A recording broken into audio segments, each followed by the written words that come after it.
Pop Squat. Miniature. This is going to be an interesting one. This was sent in by Jake. And Jake, I am not sure what you have gotten me into here. I just a second ago, like between the last song, the Marjorie W.C. Sinclair track that I did, or tracks that I did, and this, I looked up Uneven Compromise and learned that apparently this is Lil Ugly Mane, and the song is called Uneven Compromise, although the actual title of the song is unpronounceable because it's a string of symbols, which are three end parens. So, I guess I can show this here. If you can see, I'll go back up to the top. I'm sure all you Lil Ugly Mane fans know exactly what I'm talking about. This right here, so three end parens, parentheses, 4 underscores, 4 concentric circles, and then a white block of nothing, of color. White's not a color. Don't yell at me. I know that's true. And but apparently they call it Uneven Compromise. There's some information about this. Lil Ugly Mane's Uneven Compromise is a microcosm of his career that was defined by a complete disregard for the conventions of the music/rap industry. The Long Fart Trap was released as an EP with a promotional introduction. The song name itself is an unpronounceable string of symbols. Just explain that. The first rapping section of the song features verses steeped in satanic and apocalyptic imagery, while the rest of the song touches upon the sound collage. The sound collages, laid-back beats, stories of forgotten drug dealer friend, and a wailing, harsh noise ending. I hadn't read that. This is going to be so interesting. It is about 11 minutes long, and let's just jump into it. I have no fear. Let's do this. So curious what this is like. Produced by Sean Kemp.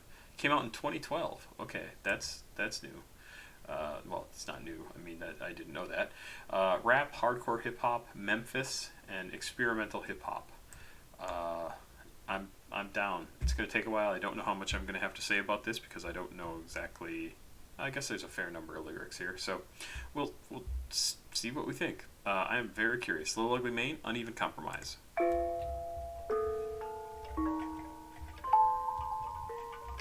Okay, right off the bat, creepy, off-kilter.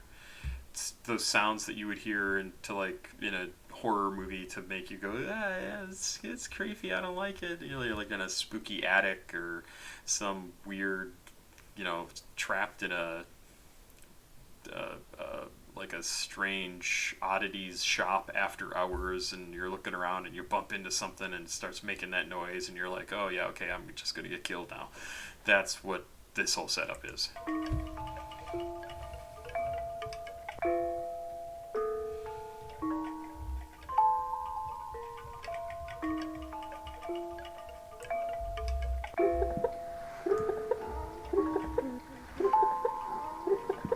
Okay, the sounds of kids kind of not quite talking, making a little bit of noise, also super creepy.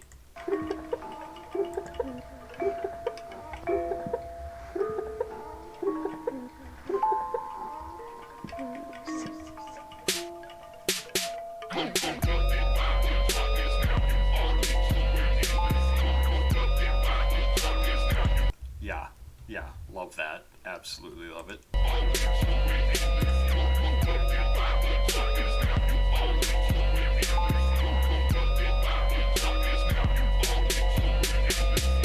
Into my chamber you never will leave.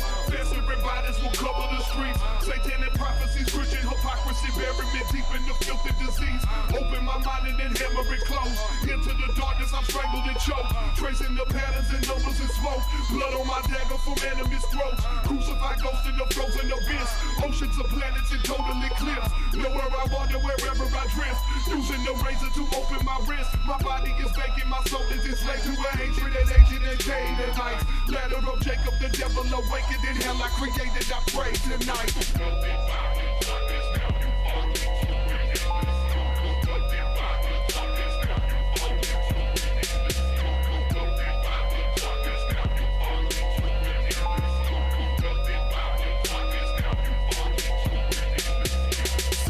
From that folklore, drinking blood right out of that goat horn. I'm post-mortem, these boys want war, I transport them. Right to hell, in the trance when I write the spell. Leave the blood on my hands cause I like the smell. In the death business, you the clientele. Motherfuckers can't win cause I'm trying to fail.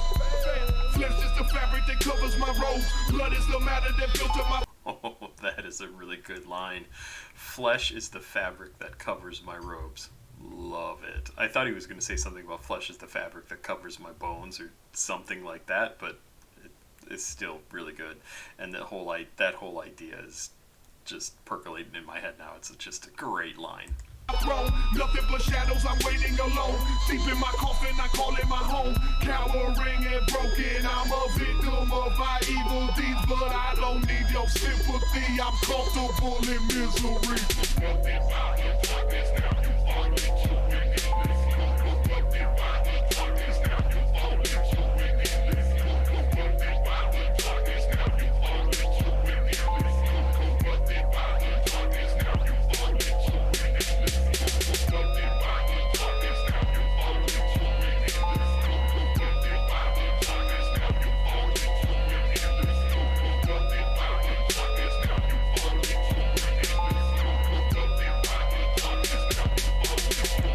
So I want to stop that before they get to the next, and I didn't follow exactly, so there may be a couple more lines of that. So what that's saying is, corrupted by the darkness, now you fall into an endless sleep. What is this? Evil has made you act dishonestly for personal gain, and now you will pay for that by dying. I don't know where these notations come from, so I have no idea. Does this say, yeah, evil has made you... It's interesting because I would be super curious to know more about this, is what he's actually talking about. Fester means to become rotten in a context. Ugly Mane is alluding to decaying bodies in the street. Satanic prophecies. Christian. He finds truth and reality in darkness and sees hypocrisy and dishonesty as being embedded in Christianity. Oh, really? Yeah, no, that's true. It's a common motif for some people that they would rather live miserably with the truth in life than live ignorant in a state of bliss. Yes. Yes. Oh yeah, ignorant people are so lucky. They're so stupid and blind and have no clue, and they don't want to know, so they don't know. And even if somebody shows them it, they can just deny it and say, no, that's not how it is. It's just denying reality, and it's a fantastic way to live. I wish I could do it. And I'm sure I do it to some extent in some ways, but religion is not one of those ways. It's interesting because I thought this was going to be much more about sort of his career, and maybe that's what's coming up next, kind of how he established himself, because what he's talking about in these lines is very much about, well, Christianity and the way people approach reality and how they deal with their day-to-day lives, but it's all very much a couple of steps removed from us being able to actually point to something and go, oh, this is exactly what he means, because it's all about Christianity and his take on it, and using razors to open my wrists. My body is vacant, my soul is enslaved to a hatred as ancient as day and night. Ladder of Jacob, the devil awakened. Like, yeah, okay, those are words, but the specifics are completely lost. Sounds very, very cool. Love the music. It's creepy and yet totally great sounding. So let's just keep going and see where he goes from here. Part 2 is coming up. I don't know exactly when, but I heard the beat change in the background, so I paused to do this little talk.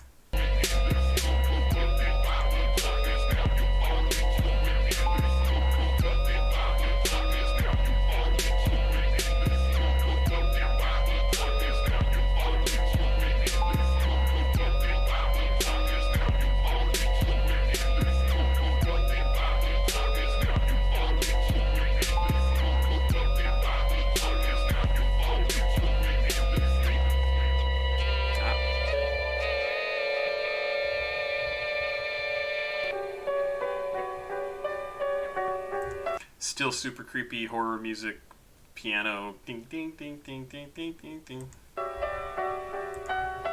Sure, he's a gangster in the corner, and that's exactly what we want. Does he have some sort of social responsibility? Should he change his style?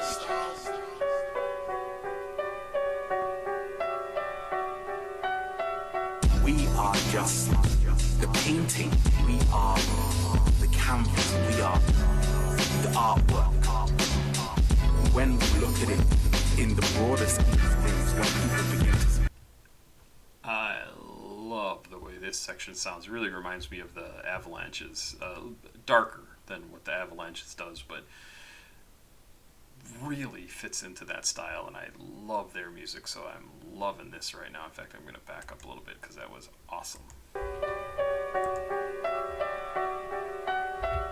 We are just the painting. We are the canvas. We are the artwork. When we look at it in the broader scheme of things, when people begin to realize that we are not our bodies, the building in front of you is nothing more than energy which has slowed down. When we also realize that we are not seeing everything as it is, nothing is what it seems at all. A lot of the time, this is liberating. Labels. Taking your money. The reason that my people say they tired of rap. Labels. Taking your money. The reason that my people say they tired of rap. Labels. Taking your money. The reason that my people say they tired of rap. Labels. Taking your money. The reason that my people say they tired of rap. Labels. Taking your money. The reason that my people say they tired of rap. Labels. Taking your money. The reason that my people say they tired of rap. So those lines I actually think are kind of interesting too, because again, he's not telling us anything specific. He's taking some quotes out of context, and obviously out of context, it's just tiny little snippets of lines. But I think what he's trying to say is he's gonna make. I think what he's trying. This is my opinion. This is so much my opinion. The verse is labels.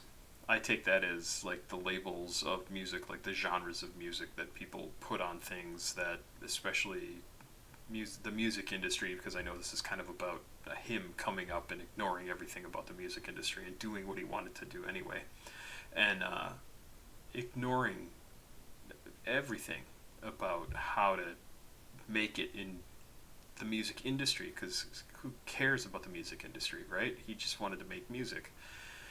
Feel no guilt, so just make your stuff. Don't worry about it. If people like it, then they like it, and if they give you money, that's their choice. They're doing it because they want to support you.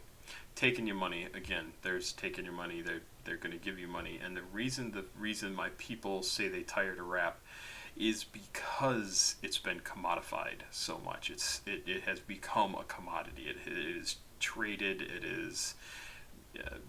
People don't like when artists change because that might mean that their fan base doesn't like what they're doing, and so they lose relevance because you get somebody like, well, I mean, let's just use Eminem as an example. Like, this is a guy who's, from the time he was late teens, early 20s, been living the life of a rap artist, and he's changed significantly over that time from a really super angry young white guy who was treated like shit by everybody, his family, I mean everybody, came up, became famous, still had to deal with all the fallout from his horrible relationships of the past.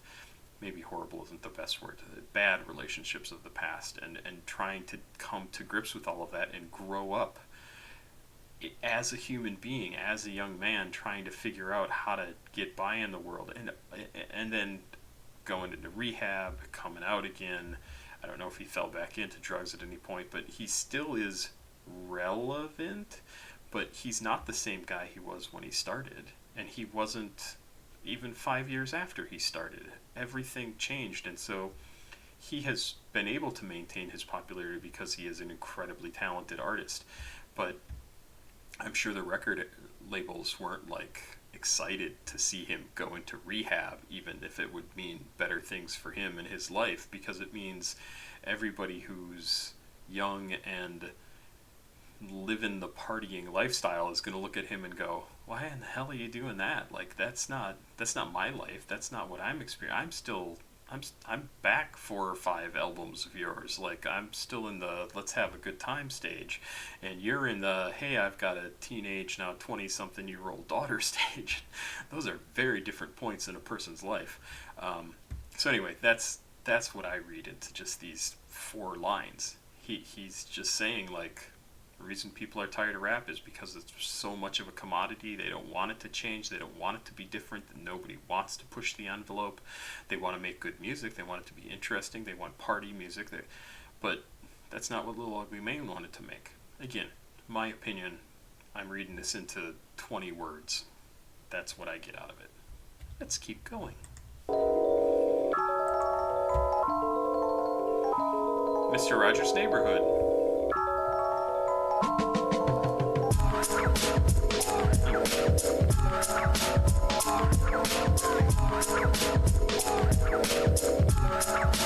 Very much kind of 90s style hip hop. To me, that's what this reminds me of.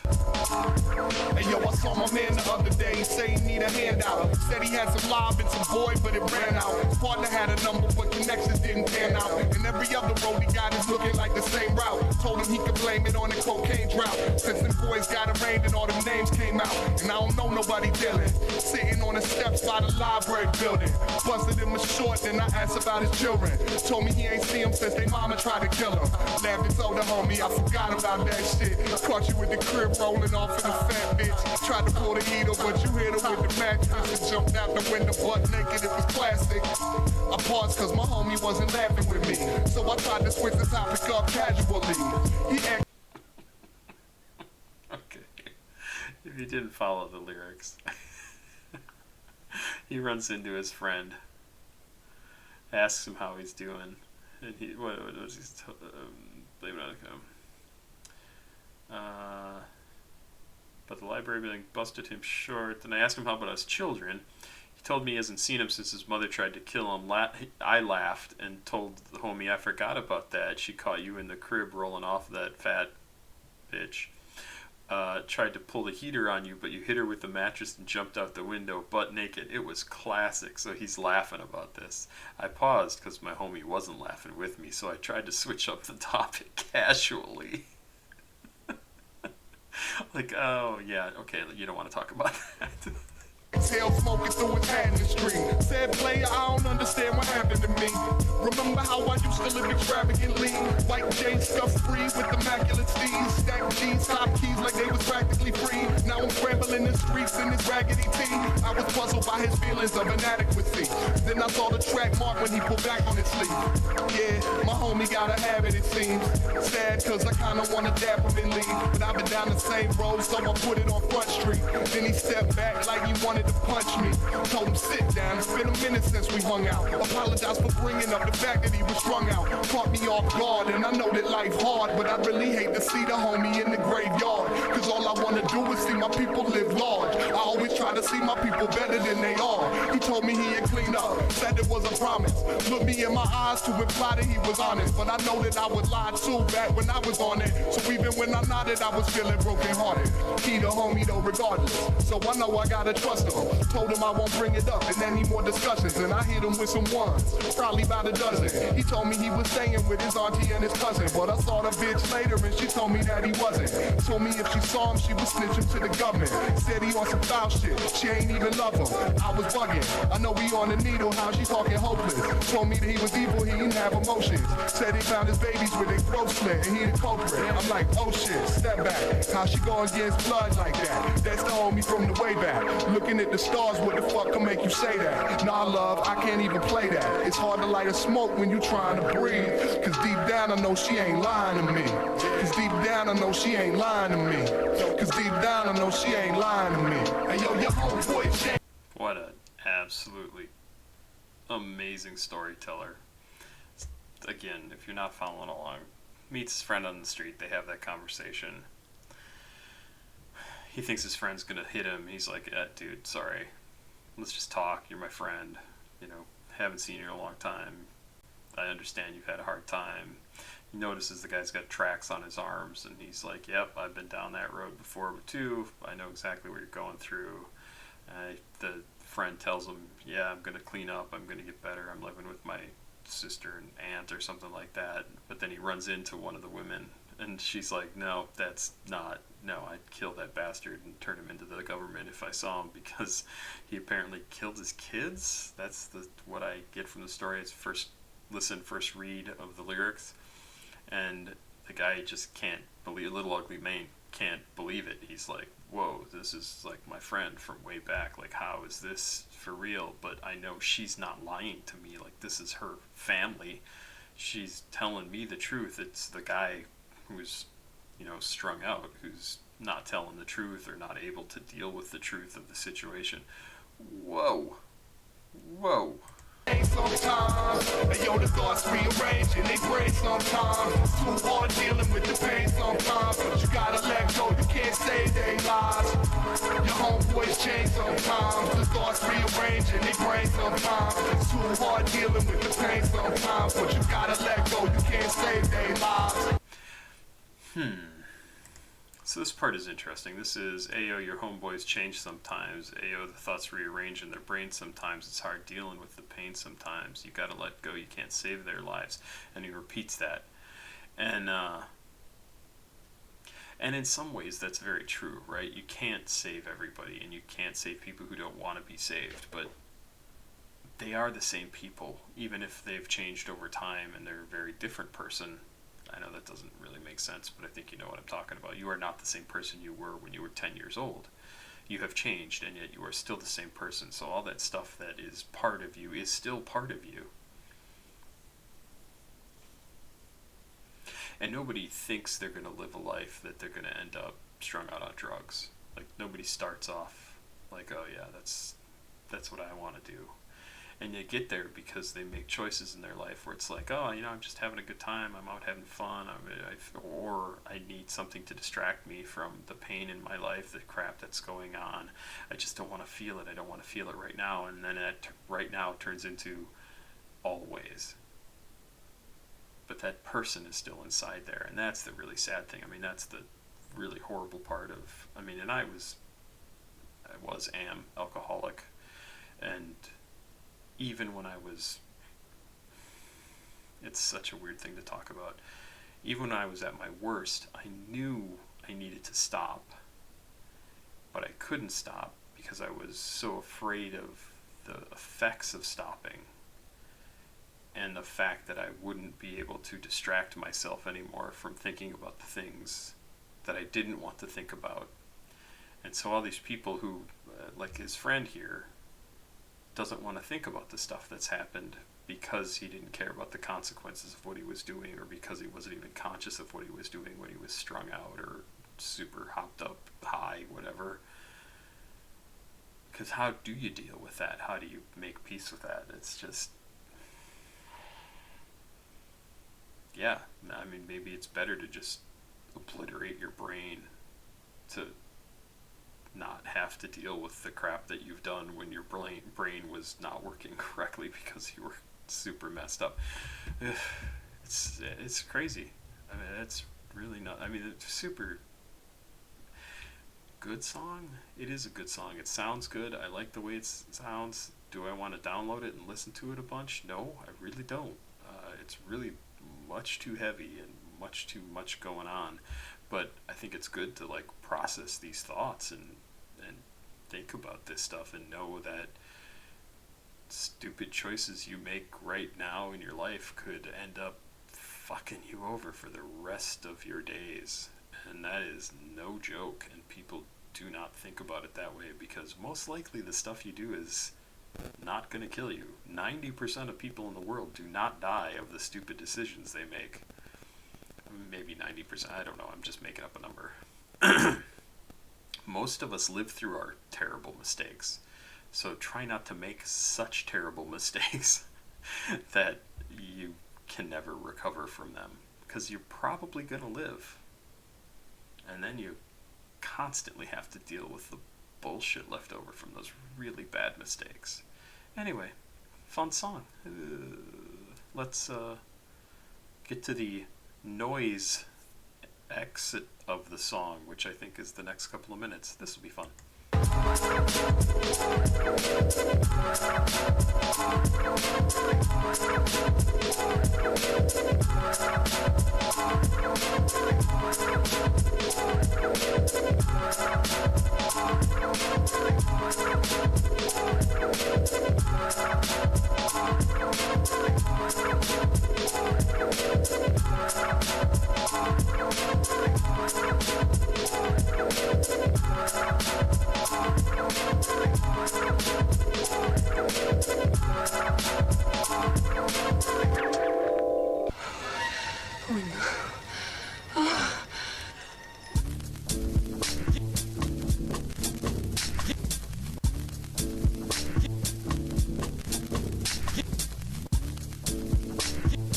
What did you do with it? I don't know.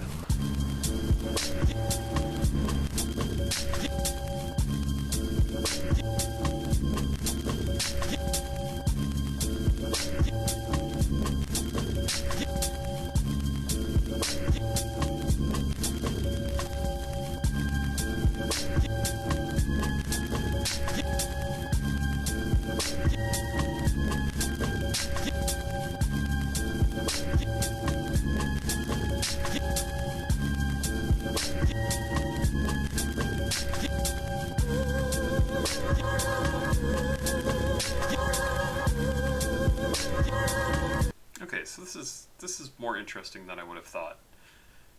I would have thought possible, really. So the beginning of the song had the super creepy, weird, scary house music, right?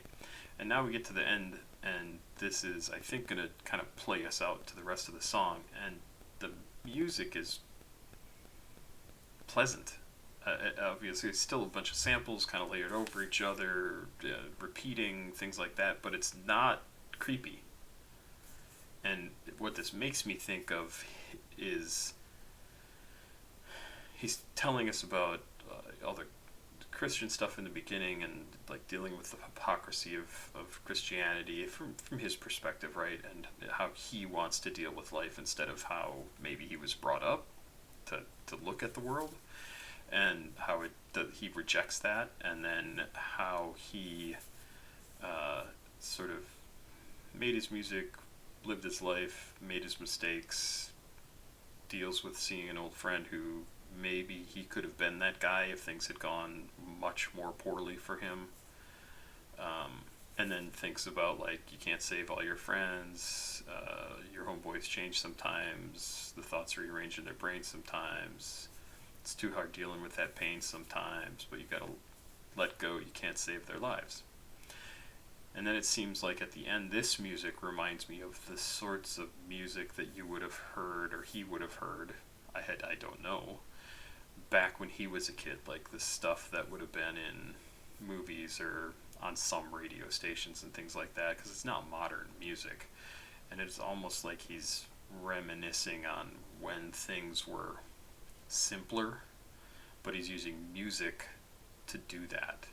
I don't know if that's the case, but that's what I sort of am envisioning here, is this is him thinking about those days.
And then everything gets fucked up. Interesting. Interesting. I love it when people just go full on, I'm just gonna make an artistic song, because that's exactly what this is. He's telling a story, but at the same time, he's not being particularly specific about all the details. That's fine. And he's absolutely trying to craft an audio picture, and it's very, very cool. I mean, it's really super cool. I definitely need to hear more stuff by Little Ugly Mane, because I'm not familiar enough with his music, but this song alone makes me want to learn more, because damn, it's cool. And I don't ever need to hear this song again. I'm just saying it makes me want to hear more by him, because holy crap, that's cool. Awesome stuff. Jake, thank you for sending this in. I appreciate it. This is amazing. Pop Squat, checking out. Please like, subscribe, and share. Thank you very much. Bye.